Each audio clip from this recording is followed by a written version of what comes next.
This podcast may not be suitable for young listeners.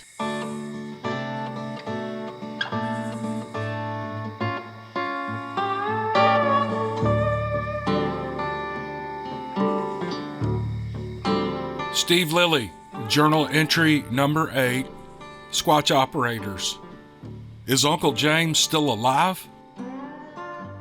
Jimmy Rayburn cranked down on the wrench and tightened the last bolt holding the transmission in the late model Silverado. He had been working on the truck for 2 days. Transmissions were expensive. He wanted to do a good job for his customer.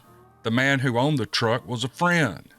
He couldn't miss anything on this job, and it needed to run perfect. When he pulled his hand from the bolt, he scraped his hand along a sharp edge of something, taking a 1/4 inch of flesh from the top of his middle knuckle. He didn't wince. He had done it 500 times through the years. Part of the job, he thought, life of a mechanic. He wrapped the knuckles in a clean rag and stopped the bleeding. It had been a hard, hot week. Scraping those knuckles bare sealed the deal that he was going to take off early that day. After moving the lift from under the truck, he lowered it to the shop floor and he started it and backed out through the overhead door. One lap around the block and all was fine at slow speeds. Now to see how it drove on the highway. North on MLK Boulevard took him to Highway 61 where he headed south and drove 20 miles, turned around on a small cloverleaf exit, and then headed back. His customer's office was between him and work, so he called working out a deal so that he would deliver the truck if the owner would give him a ride back to work. Now he wouldn't have to wait for the owner to get off work. He could close everything down and get out of there. Back at the shop, he took the man's check and dropped it in the cash drawer. Now, finally, he was alone. Time to head to the river. After locking everything up, he headed south out of Clarksdale to the small community where he lived. Hooking his boat up took 5 minutes. His old lady was still at work. No one would delay him now. He pulled from the driveway and headed to the lake, only 10 minutes from his house. It was hot, but he rolled his windows down anyway. He needed to smell something other than gas and grease. Launching the boat took only a few minutes, and soon he was motoring south looking for the chute that he would creep into and would take him to the spot where he would start fishing. The crappie were moving into deeper water, but he wanted to get into the late spawners where the water flooded the trees. The big females that spawned late were always fat with eggs and aggressive with the baits. If they weren't biting, maybe he would switch to looking for brim beds. He had no strategic plan on these fish. The goal was to get out and breathe fresh air away from the shop.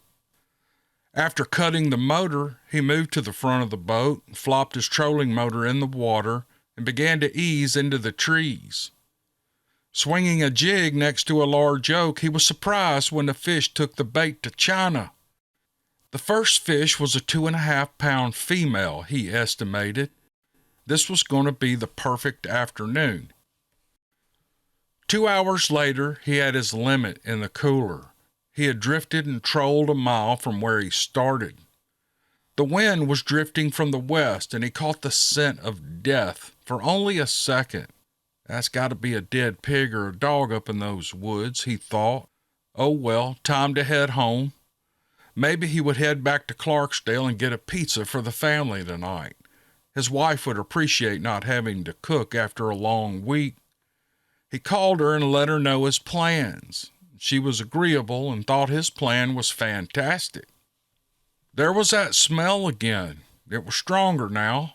Had the wind picked up? Or was he now on the line of the source of the odor? He wasn't sure, and he really didn't care. Whatever it was close now. Nothing smells that bad from a distance, though. I'll go check it out, he thought. There was really no reason to check it out. The oxbows up and down the river constantly smelled of decaying critters. Fish and turtles and pigs and dogs, they were always dying back in that timber. But something about this odor was a bit different. Yeah, he needed to see if he could find it, just for his peace of mind, if nothing else. He depressed the trolling motor foot pedal and slowly began making his way through the tangled trees and vines that grew thicker close to the bank. There was a clear path to his right, but it would take him away from the track of the odor, or he thought it would, but the odor remained in the area no matter where he traveled. At the edge of a clear area, he stopped and hung on to a tree trunk before proceeding. The bottom of the lake was only a foot below his boat now. Getting out and dragging the boat was more than he was willing to do to find a dead skunk or a dog. So he sat tight and he scanned the bank, the scent of death hanging heavy in the still air. Nothing looked unusual, no bloated carcass floating nearby. It must be further up on the bank, he whispered to himself. I ain't wading into that shit to see a dead animal, he said out loud. He pushed off from the tree and he sat back in the front seat and was about to turn the boat around when he saw it. On the bank, in a small depression that beavers make traveling in and out of the water 100 times each night, was something that didn't belong. It was quite a distance away, but he could still see it. It had a reflection. It was shimmering off the water and striking. Gold. It looked like gold. Maybe it was jewelry. Now he had to see it. His first thought was that someone had drowned back in here. He hadn't heard any reports of missing people on the lake. That didn't mean much. But yeah, now he had to see what this was. Without taking off his work boots, he slipped over the edge of the boat into the water. Under the water was another 12 inches of mud that sucked at his feet with every step and made the 40-yard wade real slow. Halfway there, he looked back at his boat, making sure he had remembered to tie it to a tree. He had, and he resumed the walk. Only 10 feet away, and he now saw the object. It was an arm laying over a shallow knoll. The fingers dipped into the water up to the second knuckle in the beaver trail. A gold wrist cuff hung part of the way down the hand. He stopped, and he allowed his heart to race. What the hell am I going to do now? He asked himself out loud. Get your shit together, Jimmy. Someone's dead laying over there and you need to see what's up. Until he reached the bank, he never thought it was just an arm. In his mind, the rest of the body lay over the knoll where he couldn't see it. But now standing over the arm, it was clear. A body was not attached. Only the arm remained. And it was a woman's arm. There was no mistaking the slender shape of the hand and the fingers. His eyes locked onto the part of the arm where it was once attached to the body. 6 inches of bone protruded from the flesh. It had not been cut off. This arm had been pulled from the body. The bone was not broken. He didn't know the name of the upper bones of the arm, but the ball of the bone where it attached to the shoulder joint was intact. The flesh was tattered and covered in flies and splayed on the wet leaves and the mud. He stared at it, not knowing what to do now. Things had taken a weird turn on this perfect afternoon. He needed to think. Call the police, he thought. Do that now. Call the police, he whispered again to himself. Sheriff's Department, the woman said. This is Jimmy Rayburn. I'm fishing in the chute above DeSoto Lake. I just found a human arm on the bank. Silence on the other end. Hello? Did I lose a signal? Jimmy said politely. Are you sure it's a human arm? The female voice said back to him. Now he didn't feel like being polite. Put someone on the phone who'll listen to me. Jimmy, this is Donna Smith. I went to school with your wife, she said, letting him know that they knew each other. Oh, I'm sorry, Donna, to snap at you. Yes, I'm sure it's a human arm with fingers and everything. There's a bracelet on it. It actually looks fresh, like it was removed from the body today. But I'm smelling something strong around here. Something dead is real close."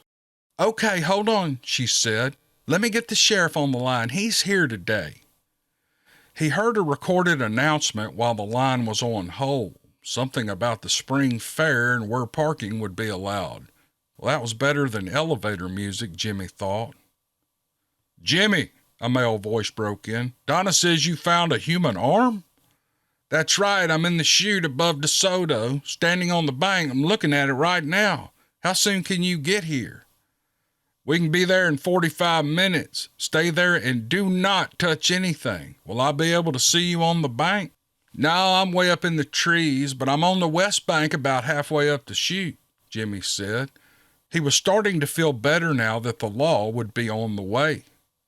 "I'll never find you, boy. Go back in the chute and wait for me there. Then guide us back to where you found the arm. And do not touch anything in that area. Do you hear me? Back out of there and get in your boat. I'll be there soon." "I'll be waiting on you. Hurry up. It'll be dark in an hour." Jimmy took one more look at the arm, pulled his phone back out of his pocket, and snapped several images from the same angle. Until now, he had not moved from the place that he was standing. No tracks had been left around the appendage. He wanted to get more angles in the photos, but the sheriff had said not to touch anything. Well, Jimmy assumed that meant not walking around the arm, too. He dropped the phone back in his pocket and started back to the boat. He was thinking a little clearer now, and he estimated that he wouldn't have to wait long for the sheriff's boat to show up once he got back to open water. It would take him about an hour. From the boat, he looked hard at the bank so he could remember where he was when they came back. After locating a couple of landmarks, he eased back in the boat and pushed it back into the trees and brush. Now in the seat, he was reaching his foot to the trolling motor pedal when the front of the boat launched into the air, sending Jimmy with it like he had been shot from a catapult. On the way down, the trunk of a tree shredded his shirt and back and rained bark down with him into the shallow water. He landed on his feet with a thud by some miracle. When he straightened, he saw a huge creature with its foot in the back of the boat glaring at him. The size of this creature sent his mind into a state of shock. His first instinct was to run, but his feet were in a mass of roots growing under the water near the tree. He fell forward into the water, catching himself with arms extended, and fighting to get his feet untangled was useless and slow. This was the essence of a nightmare when a monster is after the dreamer and the dreamer can't move.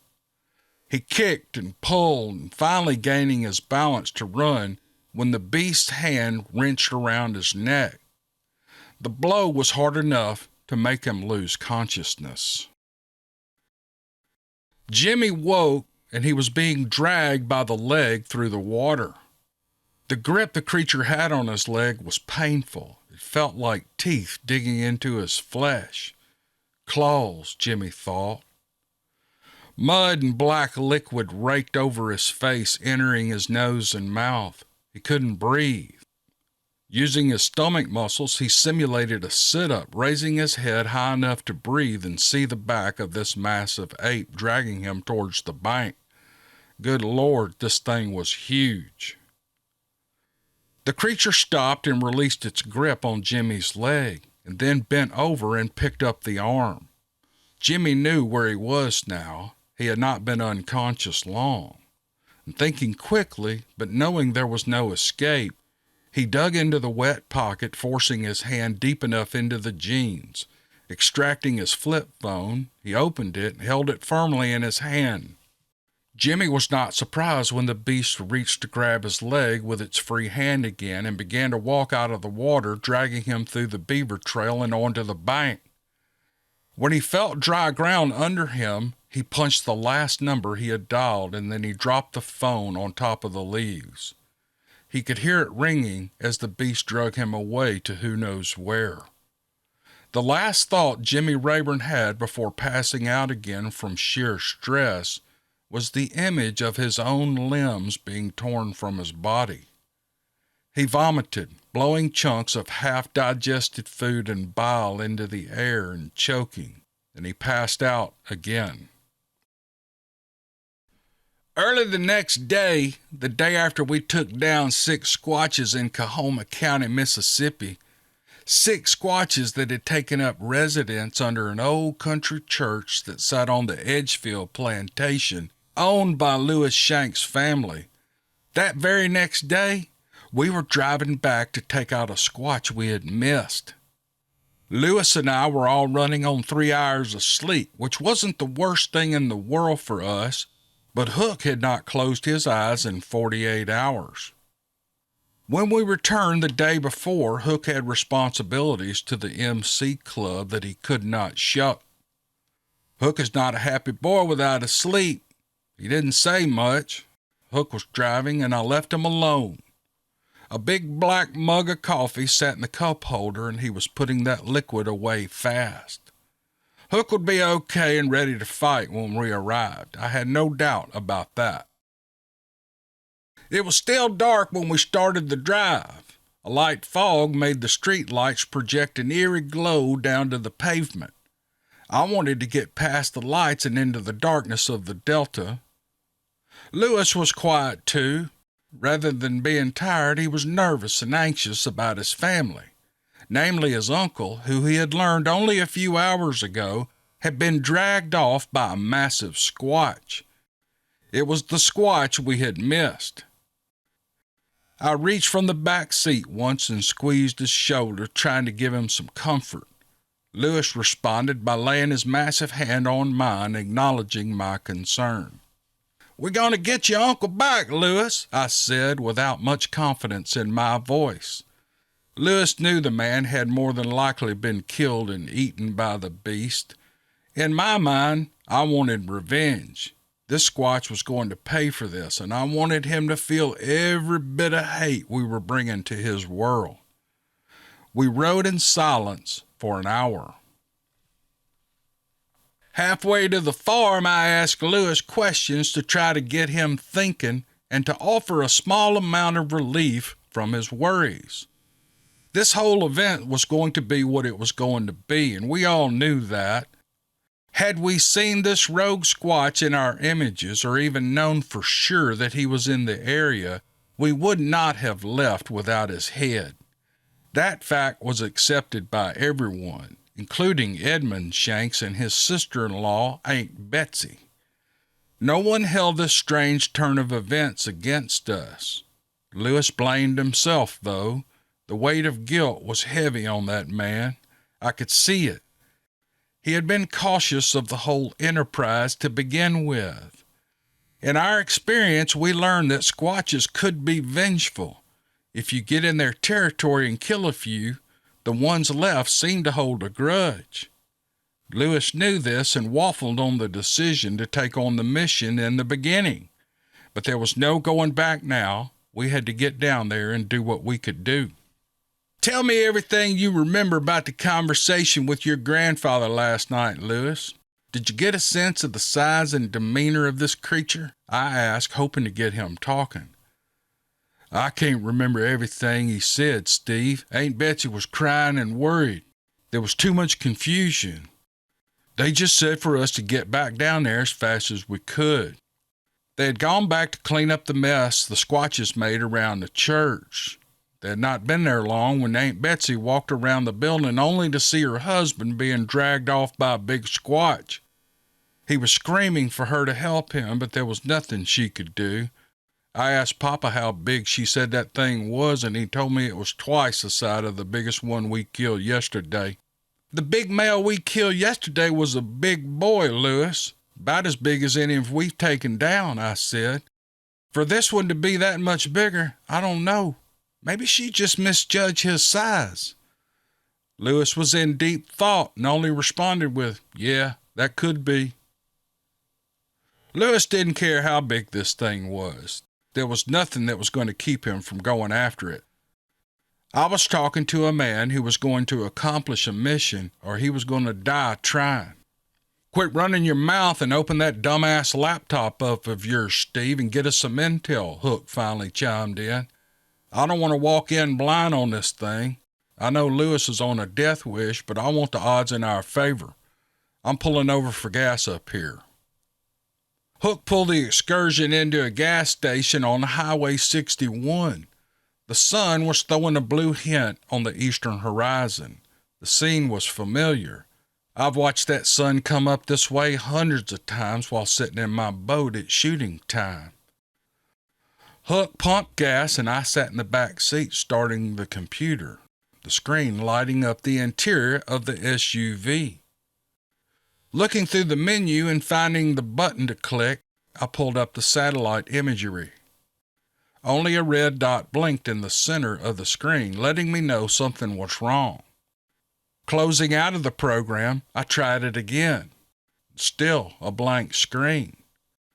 This had happened before, and I usually waited for an hour and everything came back online. So I closed the laptop, hoping we could get an image before we arrived to the farm. We needed the intel our employers provided. Without it, we weren't the hunters. We became the hunted. We rode in silence for the rest of the trip. I watched Lewis from the back seat. His eyes never blinked, nor did they leave the road in front of us.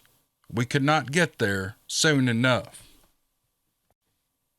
Sheriff Jeff Blank was elected to office 2 years prior.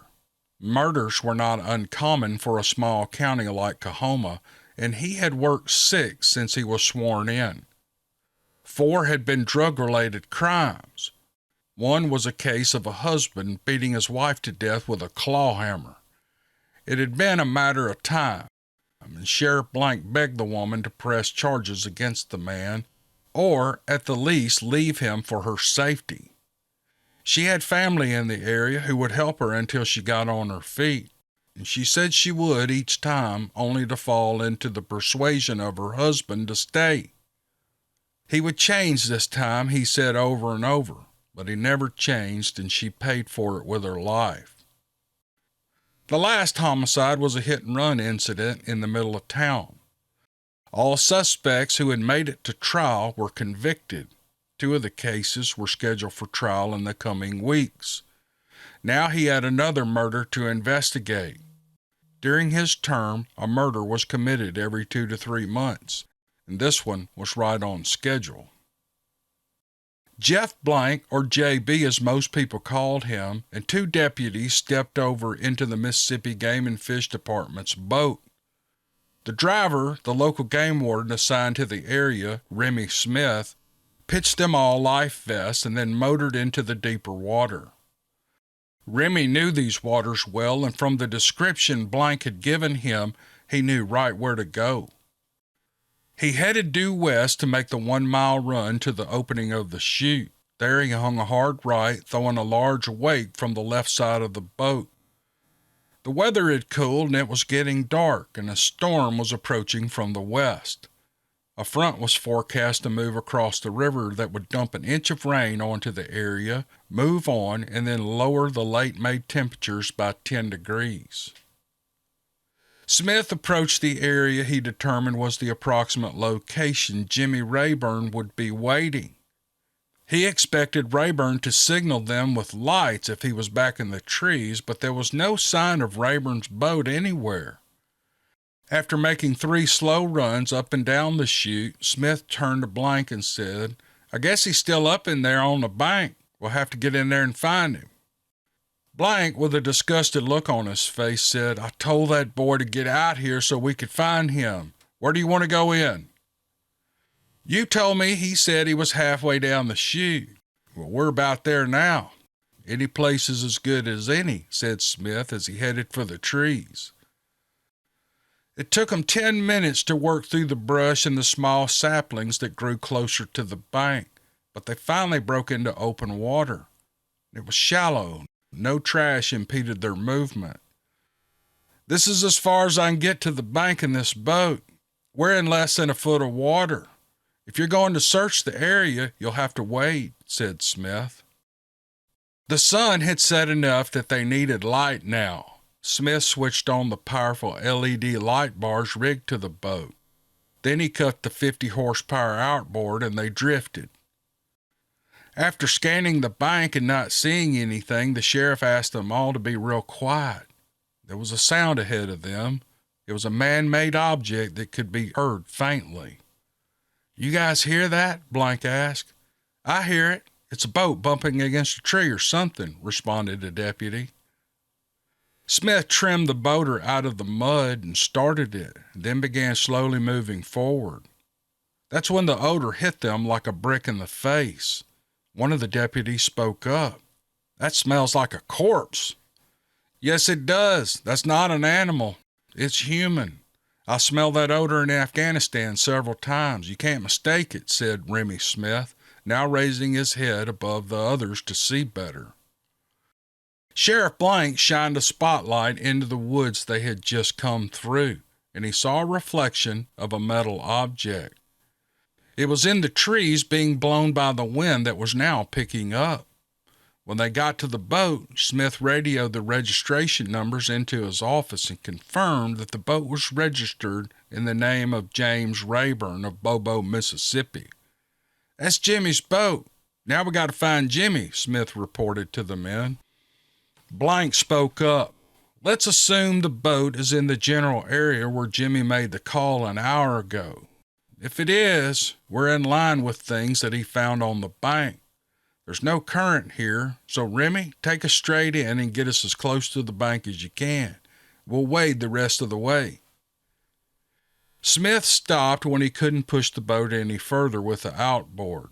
They were 30 feet from the bank. He trimmed the motor down, sticking the prop deep into the muddy bottom, and then ran a staff through a metal clasp on the front of the boat to hold it in place.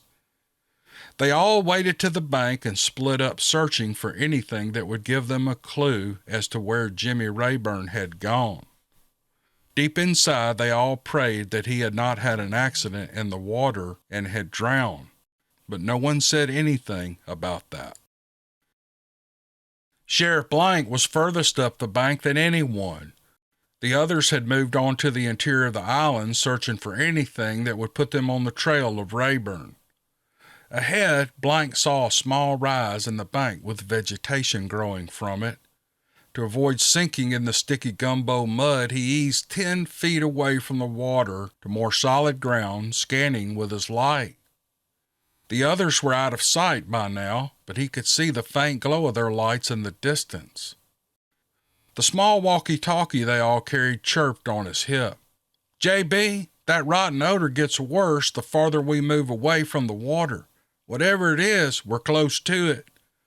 The deputy making those comments released the mic key and almost threw up over the odor. It was horrible. Blank now approached the rise in the bank and saw it was a beaver trail. Working his way behind the opening, he lit the area with a flashlight. He immediately saw enormous tracks leaving the water, barefoot tracks that appeared human. And he would have been confident in his conclusion that these were human tracks had it not been for the size and depth in which the depression sank into the mud. Leaning in closer, now on top of the first track he saw, he shined the beam of light around, creating shadows by moving the light around and giving the track an ominous appearance. He wasn't sure because the tracks weren't perfect, but he could make out claws at the end of all 4 toes. Only 4 toes, and then he found another and saw where the creature was moving. He followed for several paces. A phone began to ring ahead of him. He saw the light of the screen blinking as the common ringtone played into the windy night air. He reached for his radio. "Have any of you fellas lost a cell phone over this way?" Everyone answered no. "I have something over here. Might be Jimmy's phone. All of you make your way to me. I will beacon my light in the air so you can find me," said Blank as he stuck the end of his big light into the mud where it shined into the trees. He removed a small light from his belt and looked at the phone again. It began ringing. Leaning down, he could read the screen. It was Rayburn's wife calling. He left the phone where it was until the others showed up. "That's Jimmy's phone right there," Blank said to all of them gathered around him, "and that's his wife calling just then." Blank retrieved the phone, wiped the mud and water from it, and cycled through the recent numbers called from the device. There were 6 calls from Sylvia Rayburn, and then 2 calls to his office. "Look through his pictures, Sheriff," said one of the deputies. Opening the picture gallery, he saw the images of the woman's arm lying over the ridge of the beaver trail. There were several images, all from one angle. "Come this way, boys," yelled Remy Smith from several yards away. "I think I know what happened to Jimmy." They all gathered around Smith while he pointed out the tracks that Blank had seen at the bank, and to one side of the tracks were drag marks. They could all faintly recognize finger marks in the areas where the mud was bare and not covered with leaves. "What the hell's going on here?" said Blank. "I don't know," said one deputy, "but we're going to have to follow these tracks to find Rayburn. Now I'm wondering what we'll find at the end of the trail." They stood in silence, each one of them in their own thoughts, imaginations running wild. None of the law enforcement men had an idea what to make of all this. Was an animal on the loose from the carnival? Maybe a zoo? There were no zoos or carnivals in the near area. County ordinances were on the books forbidding anyone from owning exotic animals. None of this made sense. Game Warden Smith stared into the darkness. He had wandered into the dark woods with his light shining slowly into the black, windy swamp. Rain began to fall in large drops. They sounded like bullets hitting the leaves. Smith walked back to the group, turned his light off so they could all see his face. "I know exactly what this thing is." When we pulled into Edmund Shank's yard, the sun was up. It had rained for 3 hours here, somehow missing everything north on the river. At the last minute, the front had dipped south and dumped most of the rain in Coahoma County and the 5 counties south. Lewis and Huck got out of the vehicle and stepped onto the porch with Mr. Shanks. From the back seat, I could see them all sitting on the porch and talking.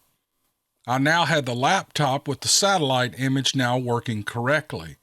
I enhanced the pixel resolution and zoomed to the house where we now sat. There was Hook's excursion. I could see my heat signature in the back seat. There was the roof of the large Shanks house.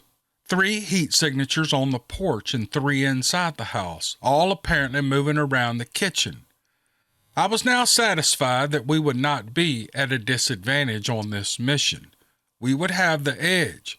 We just needed to find this bastard. Without closing the lid on the laptop, I walked onto the porch. Mr. Shank stood and embraced me like he had the other men. He was grateful to see us there. A table sat at the end of the porch with 6 chairs. I motioned for them to follow me over so that we could all see the screen as I panned the area, looking for number 7's heat signature. Starting at the church and knowing the general direction Aunt Betsy said the beast was traveling when he took Uncle John, I plotted a line hoping this thing was moving straight to where we could find him. The line ran out at the Mississippi River. Along the route, as I moved the cursor, we could see wildlife, deer, pigs, and livestock, but nothing that looked like number 7. I sure hope he didn't take Uncle James across the river. I doubt that's a possibility, but he's not in that line. Then again, maybe they don't move in straight lines. It's one of the behavior traits I've never really thought about. The best I can do is start scanning everything and work my way out from the church, I told the men. "Get your ass to scanning, Steve," said Lewis. "You men come inside to eat. I know y'all are hungry. You've been running for a while. My wife makes a good breakfast and it smells like it's ready," said Mr. Shanks. I looked at them, not hearing half of what Mr. Shanks had said, and told them I would stay on the porch and keep looking for our target. Mr. Shanks said he would be out in a minute with a plate for me. I scarfed down the big breakfast on the plate he had brought while I watched the laptop screen. I heard the screen door open, and I expected to see Hook and Lewis step out. Instead, a thin, well-dressed, very pretty woman stepped to the table and sat down with me. For a minute, she only looked at me. Not feeling comfortable with the silence, I spoke up. "Well, you must be Aunt Betsy." "I am," she said. "Well, I'm very sorry about Mr. James, Miss Betsy. We're going to do everything possible to get him back." "I think our chances are good," I said, again with not much confidence in my voice. She picked up on that vibe, and I saw it. She reached over from the chair next to me and gently rubbed the top of my arm. She looked at peace. She remained silent as if she were debating on how to say what she wanted to say. The frame of her face was set with an unearthly glow, almost like I would imagine an angel would look. It could have been the light, but I don't think so. Something about this woman let me know that everything was going to be all right. "Steve, Lilly, you are a good man. Lewis told me your whole story. I know who you are inside. There's a light in there that only wants to do good by people.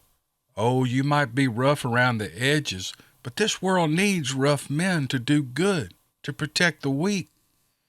Well, that's all I wanted to say to you. You're going to find my James.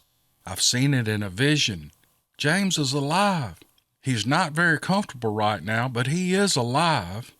There are others, too. You have to save them all, Steve. And then you're going to have to avenge those who didn't make it. You have to set things right in this arena. That devil beast thinks he's won. He thinks he's going to kill you, Lewis, and Hook, too. But he won't. I've seen it. Now get up and go kill that evil in our lives." Damn, I thought. I had never heard words like this before.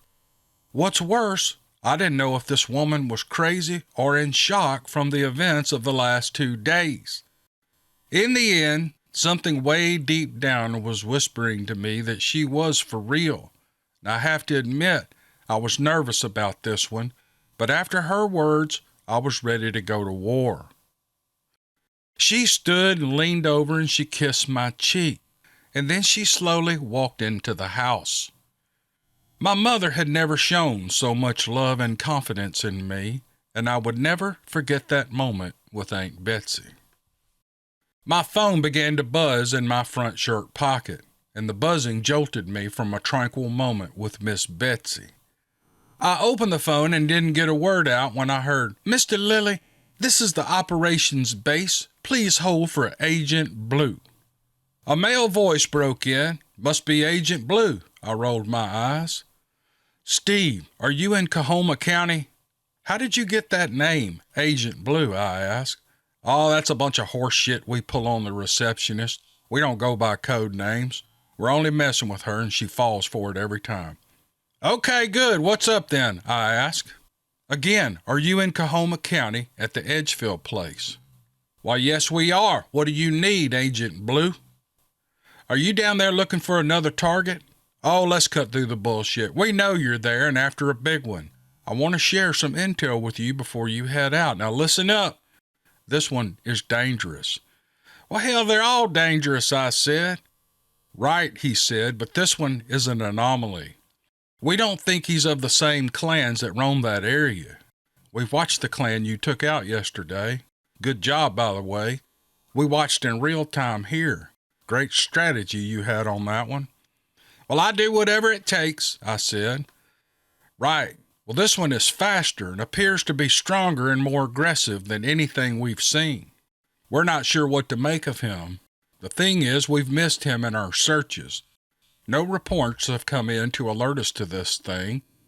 We did catch him twice during the week preceding your kill mission yesterday. That's why our reports showed 7, not just the 6 you fellows took out." "Yeah, I never saw him on the scanner. If I had, we'd have gone after him," I said. "Well, there's no doubt in our minds about that. Let me get to the point. Last night we picked up radio traffic on a situation south of you. Are you familiar with DeSoto Lake? Agent Blue asked. Yeah, I think I fished it once. Nothing to brag about. Well, do you know the lake? He asked. Well, there's not much to know, I said. All these oxbows are about the same. The only variable is the water level and how far you can get into a spot from a boat. But DeSoto Lake is to our south. We believe this thing's moving north when it left here. I've been searching the area for an hour and I can't find him, though. Well, then you're looking in the wrong place. He did go south and is holed up on the island between DeSoto and the river. The reports we have compiled are regarding a search for missing people. With Lewis's uncle, there are now 3 people missing.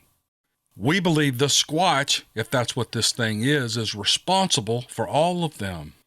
One of the victims is known to be dead, and there's no telling what you'll find when you get to its nest. I'm sending the coordinates to the heat sources that we are now seeing. You will see several people on the search team as well. They're working their way to that area as we speak. They could be there within 4 hours, and we need you to move fast. Get in there, kill this thing, and get out.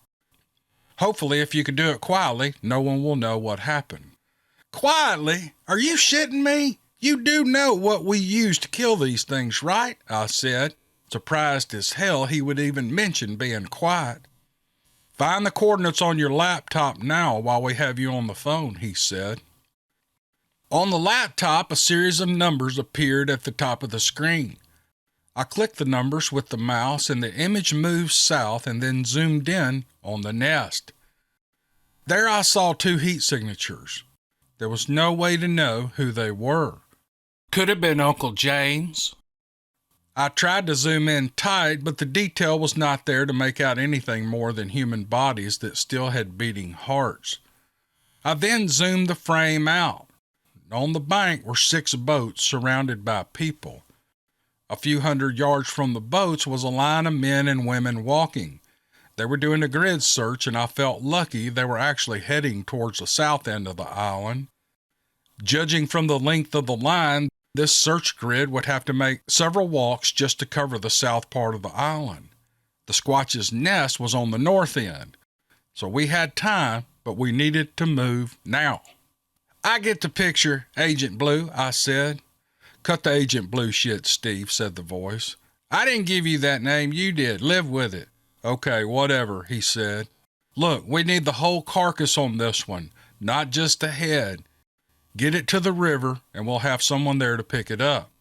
Is all this real clear so far? Well, it depends on how big this thing is, I said. I doubt we're going to be able to move it once it's down. You're going to have to send in some heavy equipment. And if there's others around, we'll have to fight for the carcass. They always retrieve their dead. You know, I've never figured that out. Well, we haven't figured that out either, said Agent Blue. I will have instructions for you when we have all this worked out. But for now, we're going to be leaving a box of weapons that you might need on the riverbank. I'm going to send you the coordinates of the drop. Believe it or not, Steve Lilly, we like you and we want you to stay alive and keep killing these things. Well, send me the coordinates, I said. I need to get moving if we're going to beat that search team to the nest. God help him if that nasty thing decides to go to war with them. He'll kill them one at a time and they'll never figure out what hit them. Good luck, Steve, he said. If you can pull this one off, there's going to be a good bonus in it for you boys. Well, hell, I'm doing this for free. That thing took one of my friends. I'm going to make him pay for that. But since it's government money, I guess I'll take it. Well, I thought you'd say that, said Agent Blue, and the line went dead. Sheriff Blank and his search party of 30 men had to wait for the rain to stop before starting their grid search. It was 4 a.m. when the weather finally cleared. The front moved through, casting a high-pressure system over the delta. The high temperature the next day was forecast at 74 degrees. At least they would not be dealing with heat exhaustion with their search teams, and that was a good thing. The main obstacle would be the thick undergrowth that was well into the growing spurt with the tropical weather now setting in, and the vicious cottonmouth snakes that piled up on these islands by the hundreds. With GPS locators in the hands of each man, they were able to track the grid with precision. Every inch of the large island would be searched. If Jimmy Rayburn was still on the island, they were going to find him. After breaking the news to Sylvia, Jimmy's wife, Blank prayed that Jimmy was still alive. Sylvia had not taken the news well. She just knew Jimmy was dead. Blank was not so sure, but he had to find the man, dead or alive.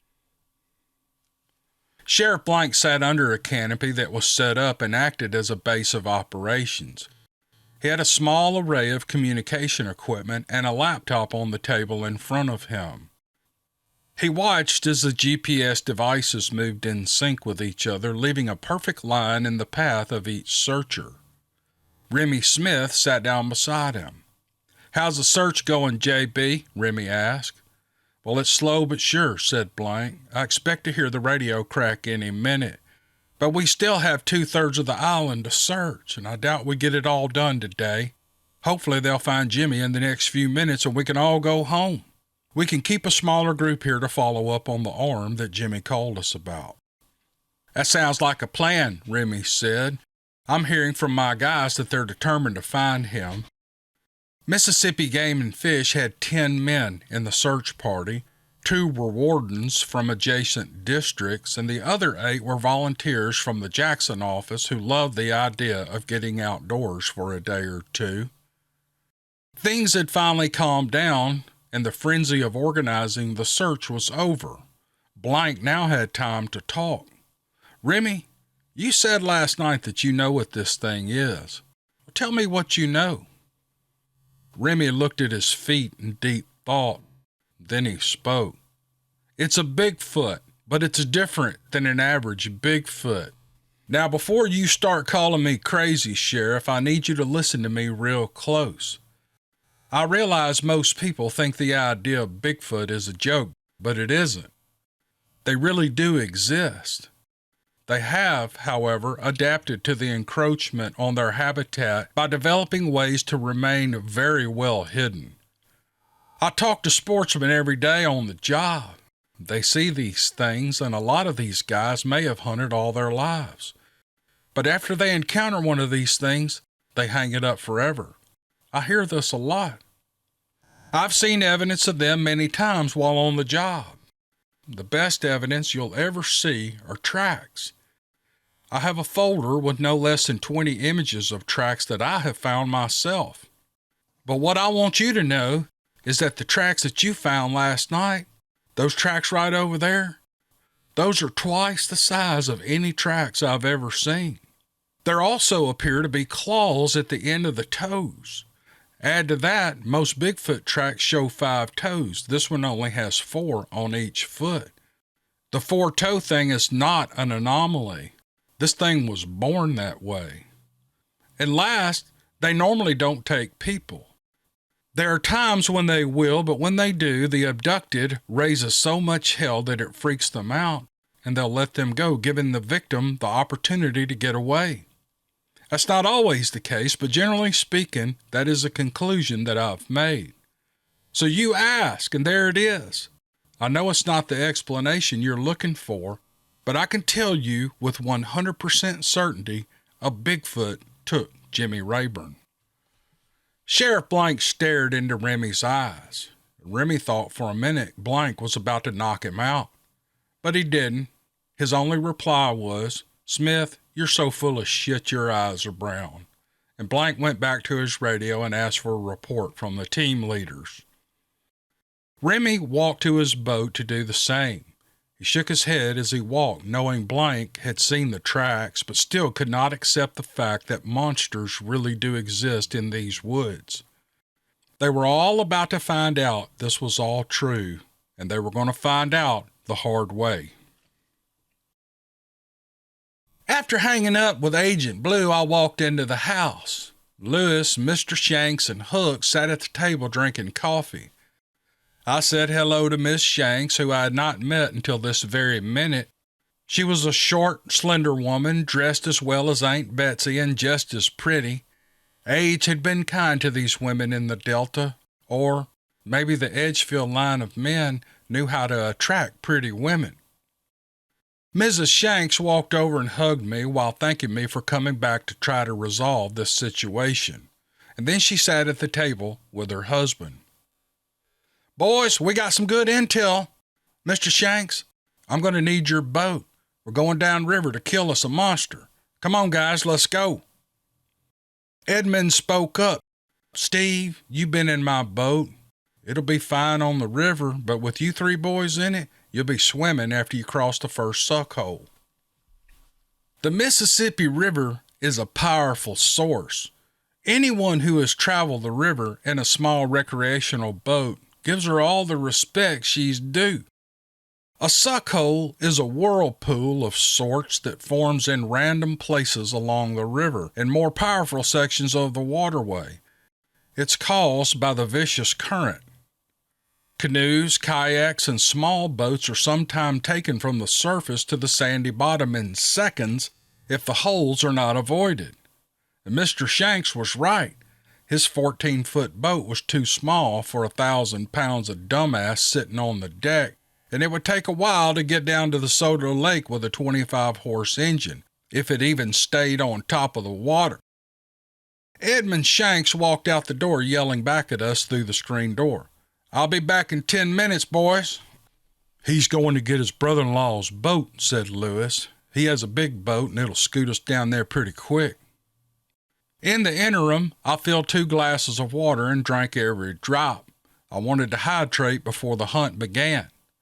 Hook and Lewis walked out to the excursion and began pulling their gear from the rear end of the vehicle. Hook carried the standard AR-10 and a short tactical shotgun, the same gear I used.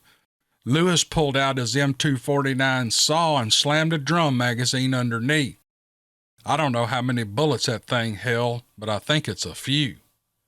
My phone chirped and I found a text from Agent Blue stating that arrangements were now made to extract the beast after we confirmed the kill. Also that he sent coordinates to the weapons drop on the bank of the river.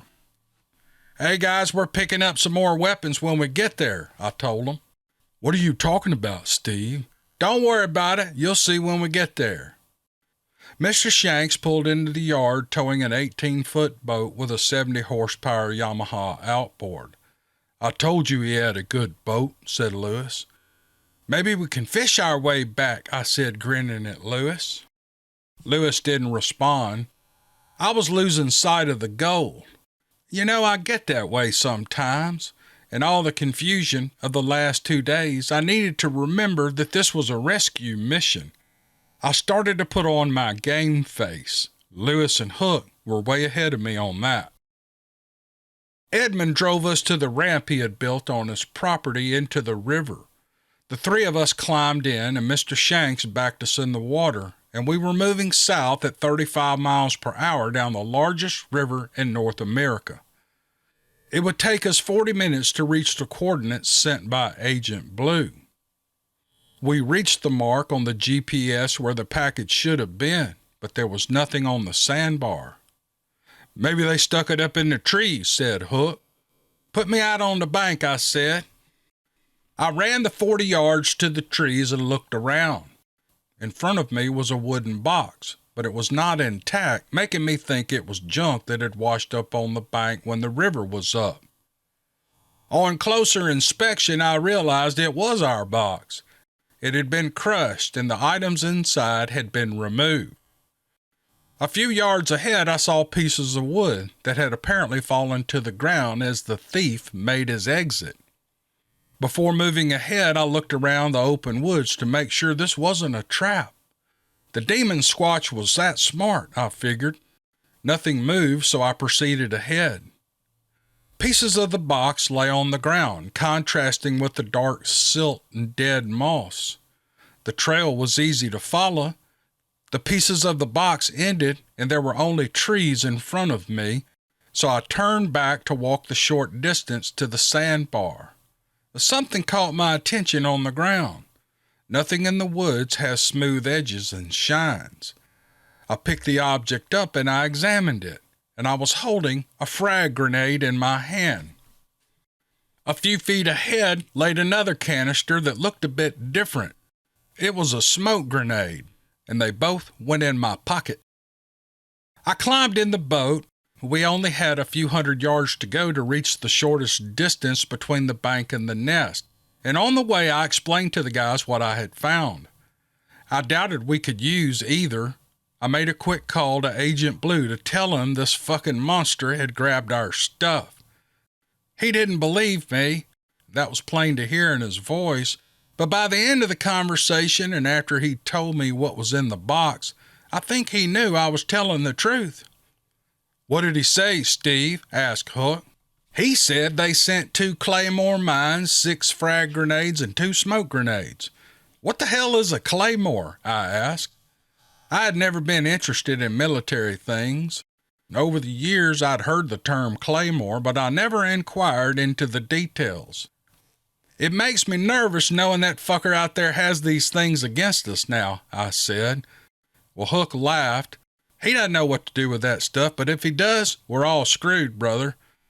"Well, let's hope we aren't screwed," I said. Lewis never said a word.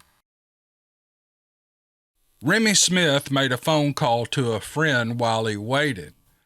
He described the tracks to his buddy, a friend who had had an experience with a Sasquatch in the last year. His friend didn't know what to make of the description. He had never seen anything like it. "It isn't natural," he told Remy. "Something is off about that thing. I would be cautious in those woods. If he's the size we think he is, everyone there's in danger, Remy. They're so fast there's no way to escape when they come at you. It's like being within paces of a wounded lion and you think the distance is manageable, but it isn't. They are on you before you even raise your rifle. Their speed is incredible. And if you're within 100 yards of this Bigfoot, you're in its kill zone. Is there any way you can talk any sense into the sheriff so that they can take precautions?" Remy thought for a minute and then he answered, "Well, the sheriff told me I was full of shit." "Well, then there's nothing you can do, brother," Remy's buddy said. "You're right," said Remy, "but I'm here. My friends are out there beating the bushes, and I have to do something." "Well, I hope you think of something, because if he's on that island, a confrontation is inevitable." "I know," said Remy. "I gotta go. Thanks for the advice." "Good luck," said his buddy. "Let me know how things turn out." "I will," Remy said while disconnecting the line. The game warden walked back to the command post.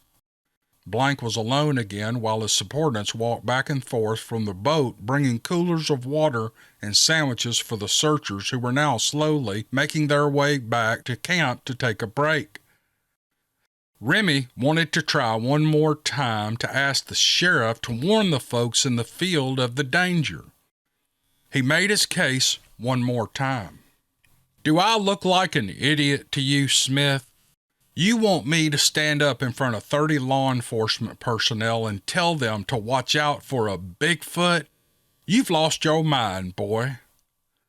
"I'll tell them, JB. You won't have to deal with this at all. And if it's not that, then at least arm them in case I'm right. You could even tell them there's wild pigs out there and the sidearm is for their safety," Remy said with a small amount of passion in his usually businesslike voice. By some miracle, Blank agreed to that, but made Remy promise not to say a word about Bigfoot. It was now past noon. The crews needed a break anyway, so he called his office and asked a deputy manning the desk to bring every pistol and rifle and shotgun they had, and then he explained why. 1 hour later, everyone on the teams were armed with something. It would do no good, though. Some were about to encounter something they never imagined in their strangest dreams. After leaving the boat on the opposite side of the island where the search was happening, Lewis, Hook, and myself made our way to the interior of the island. The plan was to approach the nest away from all the activity happening with the search. It was a natural distraction, and it helped us. The wind had shifted during the day and was coming out of the northwest. We shouldn't have been able to smell this creature or anything in front of us in these conditions, but we did. The odor was thick with death and decaying flesh. I knew what we would find, but I didn't think Uncle James had been dead long enough to emit such an odor. I figured it takes 3, maybe 4 days for the odor to get bad enough to smell over a vast area. No, it wasn't Uncle James I was concerned with. This squatch had been killing people for a while. There are people that had to have been missing, and I was sure we would hear about them over the coming days on the news. But right now we had to get to that nest, confront this thing if it was there and kill it. 30 minutes into our hike, I knew we were on top of the nest. Making sure the area immediately around us was clear, I pulled the small laptop from my pack and I checked our location. The nest was marked with a red dot in the center of the screen. It was blinking. We were within 100 yards. It was time to split up. On a usual hunt, we might rush the nest. That confuses them dumb sons of bitches and they sort of lock up, making them easy targets. This time was different. I ran all the details Agent Blue gave me through my mind. This thing was big. He's fast, and apparently pretty smart. We would do better creeping up on this thing and hope the activity opposite our position provided a bit of a distraction, giving us the element of surprise. So Lewis went left, I took the middle and followed the path we were now on. Hook went right. I would wait until they both swung out and advanced on the nest a short distance, making us equally distant from our target. If we were lucky, the squatch would be there during the day, and we could catch him in a crossfire. And then we could end this and go home with Uncle James. It was wishful thinking, but I figured it could happen. My earpiece came alive as they both let me know they were ready. All right, let's go. Now, I don't need to say this. You guys need to check your fire. Uncle James is in there. No one said anything. I started moving, rifle ready for anything big, hairy, and ugly to cross my path. The smell was horrible, and it was distracting for me. I'm sure I heard Hook vomit to my right. If the element of surprise was in our favor, we had just lost it.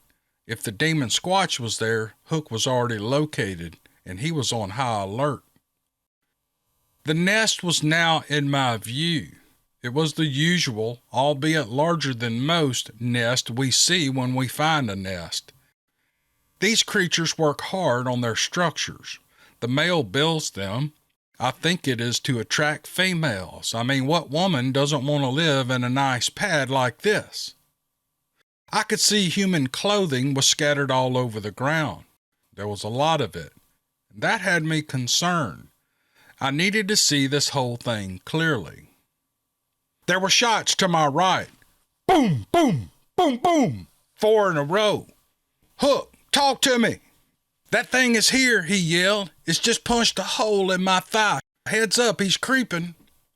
Creeping meant that the animal was on all fours. They do that to be stealthy. I think it's how they stalk their prey. If you ever see one do it, there's no way you can walk away from seeing that and believe that these things are natural to our environment. It's like seeing something straight out of an Exorcist movie. Hook, do you need help? I shouted. Keep moving. One of us is going to get a shot at him, Hook said. Oh, I love that man. Uncle James, I heard Lewis scream. Uncle James, give me a sign if you're alive. There was nothing but silence. Steve, he raised his hand. All right, we're coming to get you, Uncle John, said Lewis. No words ever sounded better in my life. Uncle James was alive. I just couldn't see him from my angle. Lewis's voice was in my ear for our comms now. Steve, I'm going in to get him. Come up to the nest and cover me. Moving now, I said into the throat mic, and I ran to the edge of the nest. I was looking for the demon to come, and brother, he was coming. Hook yelled again, and then 3 more shots rang off in the woods to my right. That son of a bitch keeps sneaking up behind me and poking holes in my legs. I'm coming straight at you, Steve. Watch behind me. Get a shot at him. Hook was only 20 or so yards away now. I could see him coming towards me. At 10 yards, I could see all of the big man. I glanced at his legs, and I didn't see any blood. He was standing beside me now. You ain't hurt. What the hell you crybabying about? Hook pointed to the back of his legs. In the back of each thigh was a wound that looked like a bullet hole. Blood poured from his left leg. The right didn't look quite as bad. We need to get those legs wrapped up or stop the bleeding. But we can't do it right now. That thing is out there waiting to pounce, I said to Hook, wishing I could stop for only 30 seconds and wrap his legs. That was too dangerous at this moment. Behind us, I could hear Lewis talking to James. They were reunited. I took a peek and they were in an embrace. Lewis had cut James loose from the tangled knots that he had used to tie him to the inside of the structure. I saw other figures hanging there. I wanted to help, but we were about to be clobbered by this thing if we weren't careful. It came at us from the other side of the nest. Inside of the nest was clear. The structure was burrowed into the vegetation that surrounded the area, and there was a small clear path of about 2 feet around it. He wasn't hard to see even while he was creeping. By the way, they don't lose much speed when they're on all fours. They're just closer to the ground, making them a less obvious target. But this thing was so big, I couldn't help but see him coming. Quickly, I lowered my AR and popped off 9 rounds. At least 4 hit him once I got my lead right. The beast veered to our right, and we avoided the attack when I hit him. Hook had a better angle and hit him 2 out of 4 shots. Now this creature had 6 pieces of .30 caliber lead and copper in him. He was hurt, probably even more dangerous now. We waited 10 minutes or longer, and it didn't come back. We felt safe enough to gather in the nest and discuss our next move. Uncle James looked okay. He was dirty and worn out. He was dehydrated and probably hungry, but he could walk, and that was good news. I offered a bottle of water to him, and he said he couldn't drink it with all that smell around here, but he kept it in his hand for later. Now feeling like I had a minute, I went to work on Hook's legs. With an extra shirt I carried in my pack, I ripped pieces free and wrapped the leg wounds. Hook said he was good to go, but I know he was hurting. Those puncture wounds are the worst. Next, I surveyed the nest. I counted 4 bodies in various states of decomposition. The 5th body I saw was a male. He lay flat on the ground. He was not bound up to the structure. He wore a mechanic's uniform. There was no decomposition, so I walked over and rolled him onto his back. If nothing else, I could get a picture of him so that the family might confirm his identity. But when I turned him over, his eyes opened. He took a deep breath and he smiled like he was glad to see me. "Can you talk?" I asked. "Hell yes, I can talk," he said, laughing. "I've been playing dead for hours. Help me up." "What's your name?" I asked. "My name's Jimmy Rayburn. I live close to Clarksdale. How about we get the hell out of here?" "Well, hell, I like that idea, but we're here to kill this thing, not just save you. If we don't kill it now, somewhere down the river he's going to set up his little house of horrors again. Someone's going to have to deal with this thing at some point. Might as well be us." A grin spread across Jimmy Rayburn's face, and he said, "I want in on that action. Give me that shotgun. I'll go get him myself." "Whoa there, Tex," I said. "We're the Squatch Killers here. We're highly trained specialists in these matters. Plus, you might get hurt." "Are you shitting me? You mean if I had my own gun right now, you fellows would make me go home? Are you shitting me?" "Yeah, I'm shitting you," I said. "Here, take this shotgun. Let's go kill this fucker." "Steve," Lewis said, "I got to get Uncle James back to the boat. Are you good on this one?" I looked at Hook. Hook nodded in the affirmative. "We're good on this, Lewis," I said. Get Uncle James back to Aunt Betsy. She's been missing that man. James smiled at me. Steve, we're not going to leave the island. We're going to wait for you at the boat. I need to get him some water and give him a place to sit and rest, Lewis said. Hook spoke up. Lewis, take the boat out in the river. Maybe even head north a ways. This thing could double back and cause more problems for you. I'll feel better knowing you men are off the island. It won't be safe until this thing's dead. I'll see you at the boat, said Lewis. And they walked away, Lewis holding James up. After the search teams had their fill of water and sandwiches, and after they were all now armed for pig attacks, they headed back into the interior to continue their grid patterns. Once set up on their lines, they began moving south.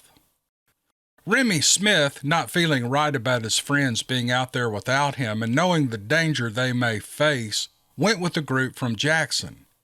He figured if this Squatch was going to attack, it would come from the line's flank, so he positioned himself on the farthest left end of the line. The searchers were 5 feet apart and always looking down for anything that might reveal the location of Jimmy Rayburn. Remy Smith kept his eyes and head on a swivel, constantly watching for danger. He didn't know how close danger really was. From the right end of the line, they heard the call that something had been found. The line stopped while a supervisor went to the person who called out. Remy was more nervous now than ever. He could feel it. He knew danger was close. He was so sure of it that he flipped the safety off on his AR and raised the rifle to the half-ready position. "It's just trash," he heard the supervisor announce to everyone. No evidence Jimmy had been found. Remy never lost sight of the woods in front of him as the line began to move again, and that's when he saw it. At first, it didn't look like an animal, more like a wad of moss that had been gathering for years off the side of a tree. He watched it for several paces, and then it moved. Or did it really move, or was he seeing things? When he watched eyes blink, he knew it had moved. Slowly, he brought the rifle scope to his eye. Once in focus, he realized he was looking at the most hideous beast that had ever inhabited these woods. His life would never be the same. Now he knew monsters really did exist. Without lowering the rifle, he called out to the others in his group. He told them all, in no uncertain terms, to begin slowly walking away from him. At first, everyone was confused. They stopped and stared at Remy, locked into a perfect standing shooting position. He yelled again for everyone to begin moving. Danger was close, he yelled, and he threw in a few expletives to drive the point home. Still confused, they followed his instructions. 11 confused men and women began the slow walk away from Remy. "Don't stop until you can't see me," yelled Remy Smith. "I need you to be out of my line of sight. I know this sounds strange. I'm going to explain it later." But there would not be a later. Looking through the scope, he noticed blood running down the Squatch's arm and chest. This thing was wounded. He thought he had heard shots earlier, but the wind was loud in the trees at that moment. Now he was dealing with a massive wounded predator. The 223 rounds in his rifle would probably only make the beast even more angry and desperate. It was apparent the creature was becoming agitated. The tree it hung from began to move back and forth. Remy's eyes were locked onto the Squatch's face, and it was not the face of a peaceful and gentle animal. This face was full of rage, and it was about to attack. Would Remy and the others survive this? It was too late to think about that now. Remy had to act. Slowly he began to squeeze the trigger to send a round into the creature's head and he knew all hell would break loose when he did. "Hey, don't shoot," the voice in the distance said. "Don't shoot. He's a nice Bigfoot, like Harry and the Hendersons." The voice grew louder and was plainly coming from straight in front of Remy. What the hell is going on, Remy thought. Then he said it out loud so the others could hear him. "What the hell are you doing?" he yelled at the man. The voice kept getting closer, and soon it was directly under the tree where the Squatch hung in the massive oak. Remy never lowered his rifle, but he opened the eye, not looking at the scope, and saw the man standing in a patch of vines just under the tree. He was marching like a soldier, singing a song Remy had never heard. Was this guy nuts? Then the character began flapping his arms like a chicken while making clucking noises. Every fourth or fifth step, the man would stop, hike his leg, and make a loud farting noise, only to begin the song and marching again. Shots rang out in the woods. They were loud and jolted Remy enough that he lost the Squatch in his scope. Now the Squatch was moving, and he had trouble reacquiring the target. The man in front of him, who had been marching through the twisted tangle of vines, raised his rifle and began shooting as well. The area sounded like a war zone, taking Remy back to firefights in Afghanistan. But in all of the current madness, Remy Smith watched in awe as the crazy man in front of him walked his fire down the tree, hitting the Squatch with every single round. When the beast hit the ground, the crazy man was reaching for another magazine, he thought. He was out. Shots still kept coming from the woods from unknown sources, but the Squatch was locked on to the crazy man. Remy raised his rifle when the Squatch began to spring at the wild man, and he hit the beast 3 more times, drawing its attention back to him. But it did not charge. It looked as if it had had enough. Apparently, the nutjob standing only a few yards from the beast thought the same thing. Maybe the beast would walk away. These bullets were obviously not lethal, at least not yet. The beast and the man stood staring each other down for several seconds. It was a classic Western standoff. The wild man had lowered his rifle. What the hell is he doing now? Remy thought. 2 others stepped into Remy's line of sight. Now he knew the source of the other gunfire. They were at least 80 yards away from him, but he could see them all clearly. The Squatch, standing next to the tree, heaving and roaring at the men, but never making an advance on them. But it was going to come soon, and Remy knew that. And somehow he had the sense that these men knew it too. Maybe they knew what they were doing after all. This was all confirmed when he watched the nutjob pitch an object to the huge beast. Instinctively, the monster extended its arms and caught the object. He stood still, looking at the green ball that had been thrown to him. Remy looked back for the 3 men, and they were gone. He didn't know it, but Steve Lilly had armed the grenade and pitched it to the dumb Squatch. The Squatch was looking at it like a monkey doing a math problem. The explosion took all the searchers by surprise. It was not the big boom sound that you hear in movies. There is a distinctive crack followed by the echo of the explosion. That son of a bitch just pitched a grenade into the hands of a Squatch and killed it. Slowly, the 3 men, obviously insane asylum escapees, rose from the vegetation and walked to inspect their kill, all with their rifles at the ready. They stood around the carcass talking after. Remy felt like he could move now, so he ran the football field distance to see who these guys were. The first one to greet him was the guy making the chicken noises and farting sounds. And he reached out his hand. "Hey there, Mr. Game Warden. I'm Steve Lilly. These guys here are my friends. This is Hook Johnson, and this is, what'd you say your name was again?" "Jimmy Rayburn's my name." Remy instantly pulled the radio from his belt and he called Sheriff Blank. "JB, this is Remy Smith." "All right, Remy, go ahead," said the sheriff. "We just found Jimmy Rayburn and he's alive. I think you need to get over here quick. You're going to want to see this." Sheriff Blank looked at the flurry of activity around him. He saw it, but none of it registered. The shooting startled him and had not expected there to be a confrontation with anyone on this island. Whoever the perpetrator of these alleged murders was, JB figured he was several counties away. They had found Rayburn alive. He wondered about Rayburn's condition. He thought about calling Remy, but he didn't. He just needed to get there. He was alive, and that was good enough.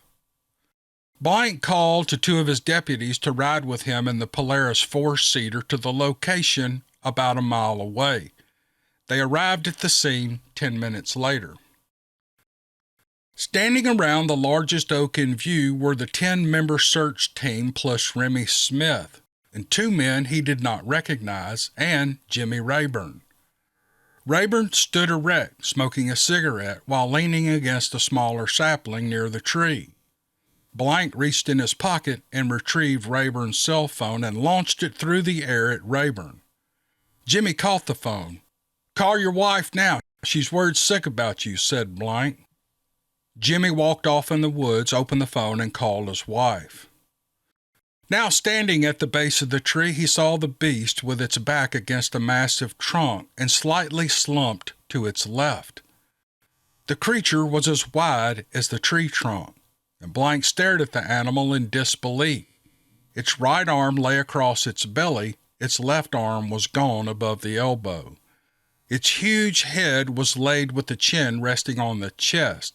The legs were 6 feet long, he noted, and ended with feet that were as big as divers' flippers. He took it all in. "Give me your rifle, Remy," the sheriff said. With the barrel, Blank pushed the head back against the tree. Several wounds from the grenade had ruined what was once there, but he could make out the general appearance of this thing's face. Everyone standing around the creature were drawn to the massive set of teeth. They were long canine fangs in the upper and lower jaws, and they protruded beyond the lips. They were yellow and deadly, looking like a tiger. He let go of the head, and it dropped back into its position. "Who are you?" he asked one of the strangers standing behind him. "Well, my name's Steve Lilly, and this is my buddy Hook Johnson," Lilly said, shaking the sheriff's hand. "Remy," said the sheriff, "I assume you're going to explain all this to me later, but right now we need to get Jimmy to the boat ramp. I think his family is going to want to see him, and I'm ready to get off this island." With that, he called to two of his deputies and explained that he wanted them to stay with the body of the creature until he could arrange for the beast to be removed and brought back to his office. He wanted this thing on ice as soon as possible. He mentioned under his breath that he wasn't sure what he was going to do with it after that. "Sheriff Blank," Steve Lilly spoke up, "how about Hook and I stay with this creature? I'm telling you now, arrangements have already been made to extract this corpse. If you will just be good enough to call this number, my employee will confirm and then explain everything." Blank looked at Lilly like he was crazy. Look here, here's the number," Steve said. "Call it on your own phone." Reluctantly, JB punched the number into his phone. He walked away from the crowd while he spoke with, Lilly guessed, Agent Blue. It was a long conversation, which did not surprise Hook and Steve, but when he returned to the group, he barked orders for everyone to leave the area, pack their gear. The search was over and was a great success. He thanked everyone at the scene and then left with his deputies and the ranger, with Jimmy Rayburn looking no worse for the wear. "Steve," said Remy, "I need your phone number so we can discuss this. Are you willing to do that?" At this point, Remy knew that Steve and Hook were some sort of government operators, even though they didn't look the part. In their unconventional way, there was a professionalism in their character. "Yeah, here's my number, Remy," Steve said. "And here's Hook's, too. Call either of us any time. I don't mind explaining all this to a game and fish man. I won't be able to tell you everything, but we can talk about these creatures. I might be able to tell you things that might help you in your job. I'm really glad to do that. Steve, I've never seen anything like what I saw today." Well, Steve thought for a minute, not knowing exactly what he was talking about. "Yeah, these things are nasty things, very unpredictable. Steve, I'm not talking about the creature. I'm talking about how you guys killed it. What the hell was that performance you did under that tree?" "Oh, that's only a tactic we use sometimes to distract them. Remy, they have enough human in them that they try to understand. They think things through. A regular animal operates solely on instinct. These things have a big brain, and while it's not as developed as ours, they still think and work things out. We use that to our advantage. In other words, that shit I did out there, it freaks them out. Almost locks them in a trance. Gives us time to get a few shots off." Remy Smith grinned at Steve Lilly and then slapped him on the back before walking away to catch up with his team. "I'm going to be calling you this week," said Remy as he walked away. "Looking forward to it," Steve yelled as Smith walked into the vegetation and disappeared. Well, I guess this hunt was as dangerous as any we've ever been on. At this point, our kill number was now 53. There was something about this squatch that bothered me, though. Was this a new species or just a rare occurrence? Time would tell, but I had a feeling we would begin to see more and more of these mutant critters. By now, we had all made plenty of cash. Hunting squatches had made us moderately wealthy. All three of us could have quit working and lived off what we had stashed away for the rest of our lives if we watched our money, or for a long time before we needed to start working again. None of us even considered that, though. It had become an addiction in a way. We needed the action. "What song were you singing this time, Steve?" Hook asked. "I don't know what it was. I made it up as I went." "Well, don't do that again. Sing something I know. But please do not sing any more Joe Cocker songs."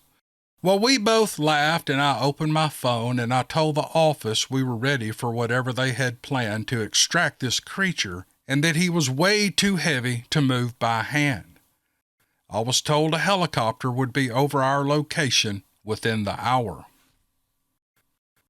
Hook and I sat under a nice shade tree and filled our bellies with water and candy bars.